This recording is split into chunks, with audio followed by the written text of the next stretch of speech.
Boa noite a todos.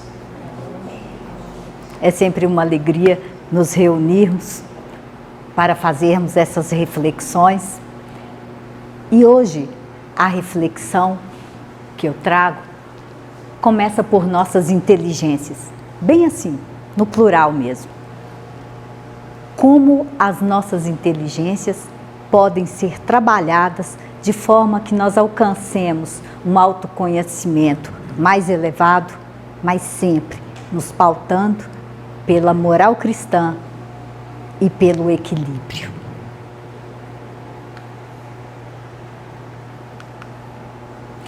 E se vamos fazer reflexão, nada melhor do que a arte. A arte tem essa capacidade de conectar emoção e espiritualidade com muita propriedade. Como nesse poema de Fernando Pessoa, o poeta português, Tabacaria, em que ele diz: não sou nada, nunca serei nada, não posso querer ser nada.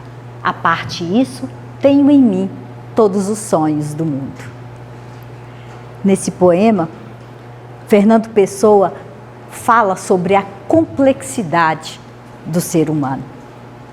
Ser nada e ser tudo ao mesmo tempo. E é nesse ambiente de tamanha complexidade que as nossas inteligências emocional, espiritual e intelectual vão encontrar espaço para florescerem. Mas se isso parece bastante filosófico, vamos um pouco à ciência, já que estamos numa casa que fala de ciência, religião e filosofia. O que a ciência nos diz sobre essas inteligências? No início do século XX, e durante todo esse século, trabalhou-se muito com a questão da inteligência intelectual. Queriam entender como é que é isso. Será que era possível medir quão inteligente era uma pessoa? E falando apenas dessa inteligência racional e intelectual? E chegaram a alguns testes que sim, foi possível medir essa inteligência, que falava em habilidades e em competências, avaliava isso e media. Mas as mesmas pessoas que mediram, por exemplo, irmã Helena Antipoff, que eu trouxe aqui quando falei sobre a biografia dela, ela mesma chegou à conclusão de que medir, separar as pessoas por níveis de inteligência intelectual era segregar e não fazer esse conjuntivo. Porque a inteligência intelectual, ou QI, quociente de inteligência, é usada tão somente para solucionar problemas lógicos e matemáticos. Lá atrás, Kardec se incomodou com isso também. Ele queria entender, será que uma pessoa com alto nível de inteligência é também uma pessoa moralmente avançada? Moralmente educada? E o Espírito de Verdade responde que o progresso moral era uma consequência do progresso intelectual, mas que não seguiam uma linha de proporcionalidade. Uma pessoa muito inteligente, não necessariamente ela vai ser moralmente elevada. Isso foi uma discussão que se estendeu muito. Se a gente buscar no Livro dos Espíritos, a gente vai ver que nas questões entre a 365 e a 751, isso é discutido. Isso é trazido à tona de várias formas, como era do costume de Kardec, de fazer a mesma pergunta de formas variadas e olhar os vários vieses.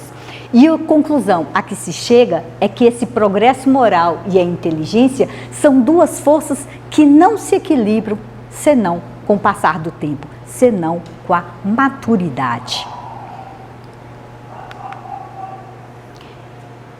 E aí, já no final do século XX, chega um psicólogo americano, também jornalista de ciência, Daniel Goleman, e ele, através dos seus estudos, ele escreve um livro que virou um best-seller, um livro chamado Inteligência Emocional. E como inteligência emocional, ele entendia que é a capacidade de reconhecer e gerenciar nossas emoções e as emoções dos outros. E que essa inteligência emocional é que determina até onde podemos usar bem as nossas aptidões, inclusive a aptidão intelectual. Ele diz ainda que a inteligência intelectual, ela só pode ser bem utilizada se ela for acompanhada dessa inteligência emocional. Ele até cita que quando as partes do nosso cérebro responsáveis pelas sensações, se elas estão lesionadas, que nós não conseguimos ter uma atividade intelectual eficiente. Muito simples a gente se lembrar, né? Quem com fome, com frio, com sede, em situação de desconforto, consegue aprender, consegue raciocinar. Essas são as sensações que vão nos provocar outras emoções. E ele traz algumas aptidões que são necessárias para nós criarmos relações mais saudáveis, para nós termos uma vida mais equilibrada. Começando, naturalmente, pelo autoconhecimento, que é a autoconsciência das nossas emoções. Depois, ele fala sobre um controle emocional, a necessidade de controlar a impulsividade frente às nossas emoções, frente às situações. E controlar, por favor, não é reprimir, é outra coisa. A automotivação, se manter motivado, porque coloca as suas emoções a serviço de uma meta, de alguma coisa que seja muito clara para você. Isso, em outras palavras, é manter uma esperança ativa na sua vida.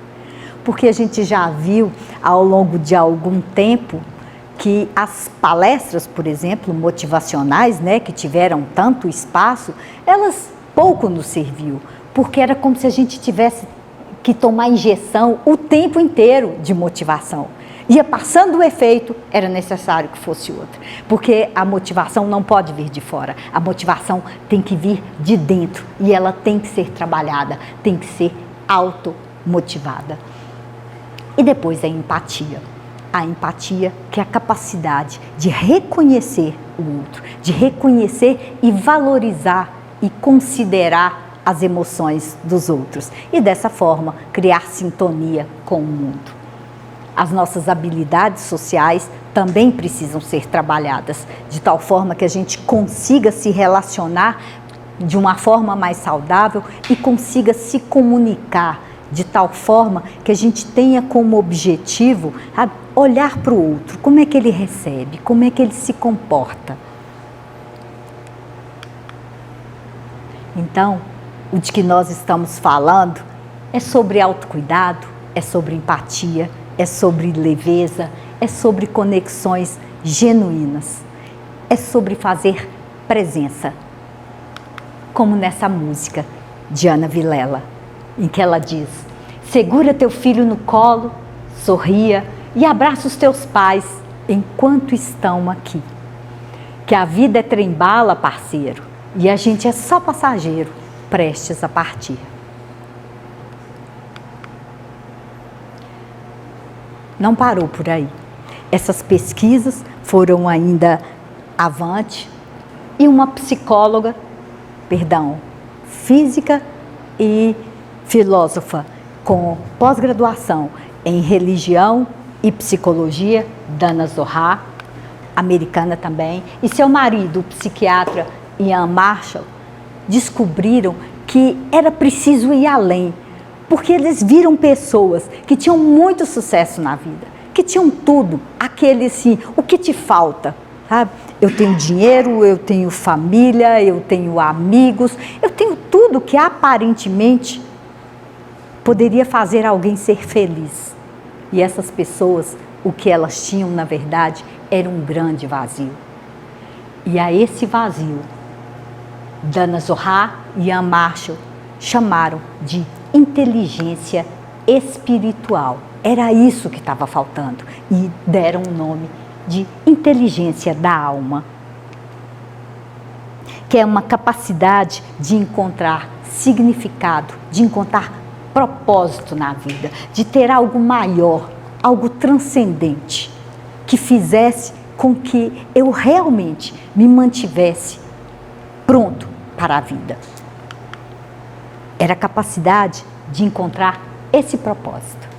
Se a gente não se perguntar qual é o nosso propósito, nós não saberemos onde estamos indo. Nós estaremos sempre fazendo e nunca saberemos o que estamos fazendo, por que estamos fazendo e muito menos como devemos fazer. A inteligência espiritual, segundo os autores, permite que seres humanos sejam criativos, que eles mudem as regras, que alterem as situações e trabalhem com limites, mas não só trabalhar no limite existente, trabalhar no limite para, quem sabe, estendê-lo.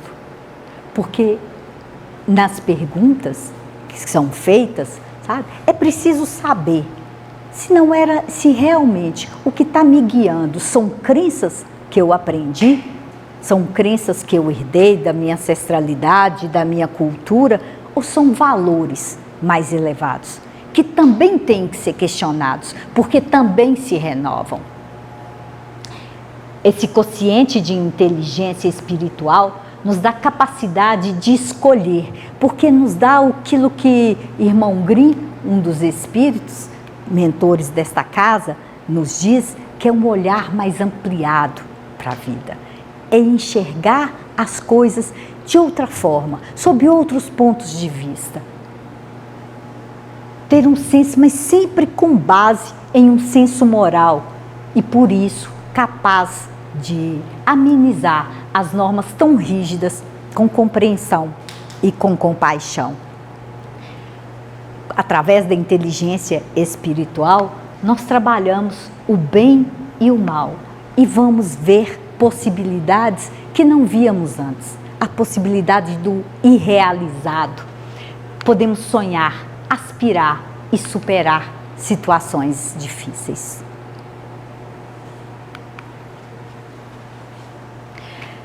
Rodney tem nos trazido com muita propriedade e muita profundidade a história de Viktor Frankl, que foi o médico que viveu nos campos de concentração, viveu e sobreviveu aos campos de concentração durante a Segunda Guerra.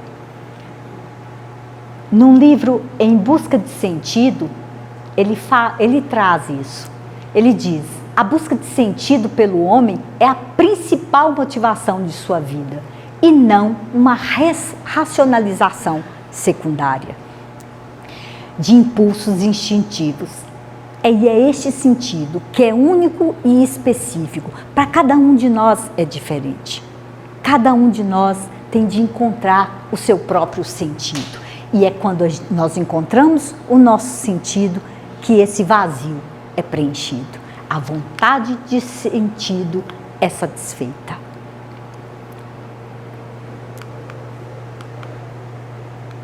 Nietzsche, lá no século XIX, o filósofo falou isso. Quem tem por que viver pode suportar quase qualquer como. Viktor Frankl é um grande exemplo disso.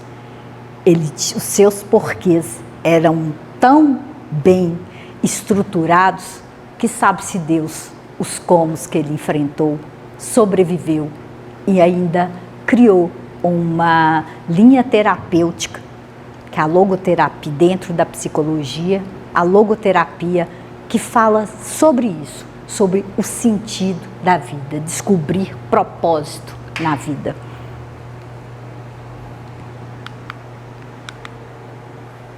A inteligência emocional, qual que é essa função? É ela que vai nos ajudar a avaliar as situações em que eu me encontro e como eu vou me comportar dentro dela. É através da inteligência emocional que eu vou trabalhar dentro desses limites da situação e permitir que ela me oriente dentro disso. Mas a inteligência espiritual vai além e fala que eu preciso me perguntar o tempo todo onde eu estou e por que eu estou ali. Faz sentido para a minha vida estar naquele lugar? Eu não poderia mudar essa situação, criar alguma coisa melhor em torno disso? Então eu trabalho com os limites da situação, sabe? Com vistas a aumentar esses limites, a expandir a minha visão de mundo, a ter outros insights, a permitir que esses insights me cheguem e que eu consiga alcançar outros estágios. E dessa forma é que eu conduzo a minha vida, dessa forma é que eu pauto toda a minha vida. Quando eu reúno essas inteligências emocional e espiritual, eu consigo alcançar meios de criar espaço para aumentar as minhas inteligências. Pelo uso da inteligência emocional, eu consigo me elevar espiritualmente. Então fica a pergunta: como essa conexão pode transformar nossa vida?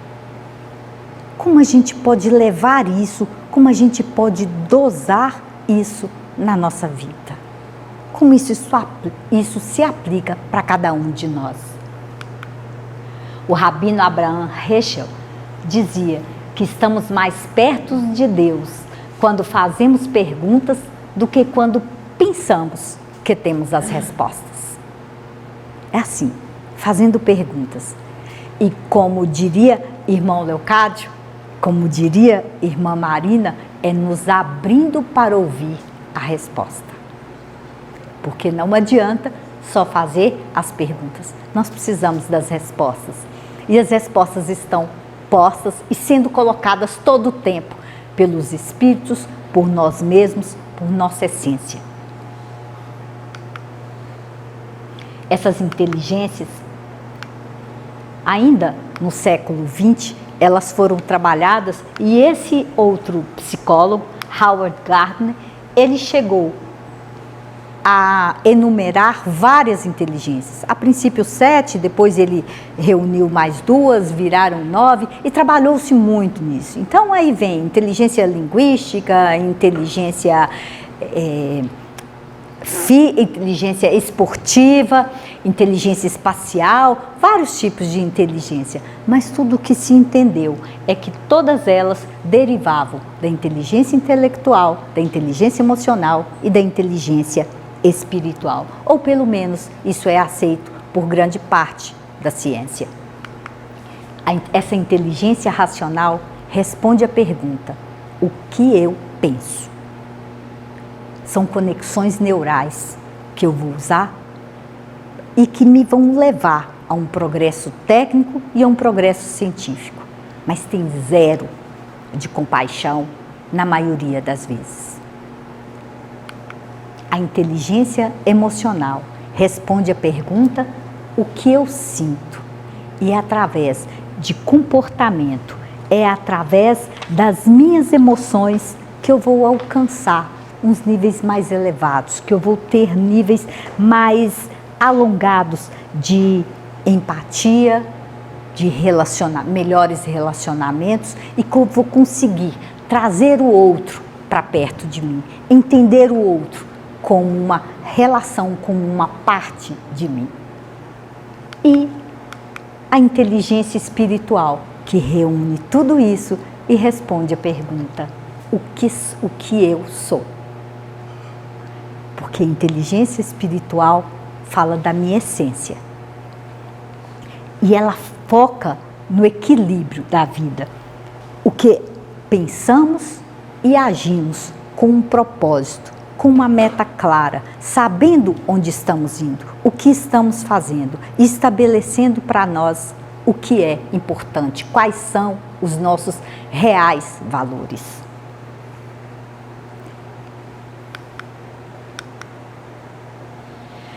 Nada tem a ver inteligência espiritual com religiosidade, por incrível que pareça.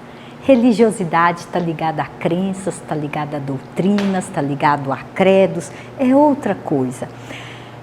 Mas nós, como cristãos, nós temos um modelo maior de equilíbrio de tudo isso.